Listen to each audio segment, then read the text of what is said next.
Commissioner, అట్లాగే excise సంబంధించిన principal secretary, వాళ్ళు బాధ్యులు అవుతారు అందులో. అంటే జగన్ అరెస్ట్ చేయకపోయినా కీలక వ్యక్తులు ఏమన్నా అరెస్ట్ చేసే అవకాశం ఉంటుంది ఇప్పుడు.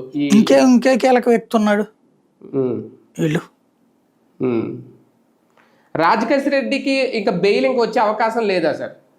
శాశ్వతంగా ఏముంచరు, ఇంకో వారం, ఇంకొక నెల రోజులు, 2 నెలలు, 3 నెలలు. ఇప్పటికే దగ్గర 300 రోజులు అయినాయి అంట ఆయన. ఇంకొక 365 రోజుల నుంచి ఆశ్చర్యం. ఇద్దరు ఉన్నారు కదా, ఏడాది అయ్యాకనే వదిలిపెట్టారు. దాంట్లో ఇక్కడ ఏమనుకుంటున్నాయి అంటే న్యాయస్థానాలు తర్వాత ఎట్టాకు శిక్ష పడవు సాగు వీటిట్లలో, కనీసం ఈ విధంగా అన్నా సరే జైల్లో ఉండనియండి, కొంచెం అన్న భయం ఉంటుంది అనుకుంటున్నాయి. ఆ టైప్ లో నడుస్తుంది. అంటే ప్రభుత్వమే మద్యం షాపులు నిర్వహించి అవినీతి జరిగింది అనేది అయితే ప్రూవ్ అవబోతుందా? అది రేపు పొద్దున కింద కోర్టులో తేలుతుంది, కానీ సుప్రీంకోర్టు తేల్చదు. అది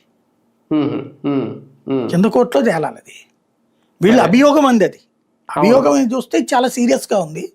ఇంకా చాలా మందిని అరెస్ట్ చేయాలి, ఎందుకు చేయట్లేదు అర్థం కావట్లేదు. మరి అది ప్రూవ్ చేసి చూపించాల్సింది వీళ్ళు.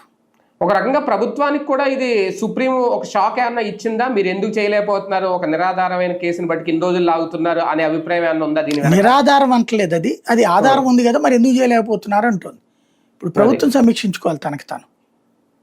ఈనాడు జ్యోతి వార్తలు నిజమైతే అంటే రాజకీయంగా ప్రజల్లో ఏమన్నా సింపతి పెరుగుద్ది జగన్ అరెస్ట్ చేస్తే, ఆ ఉద్దేశంతో ఏమన్నా వెనక అందుకనే ఆగుతున్నారు, అందులో డౌట్ ఏం లేదు. అదే కదా. రైట్.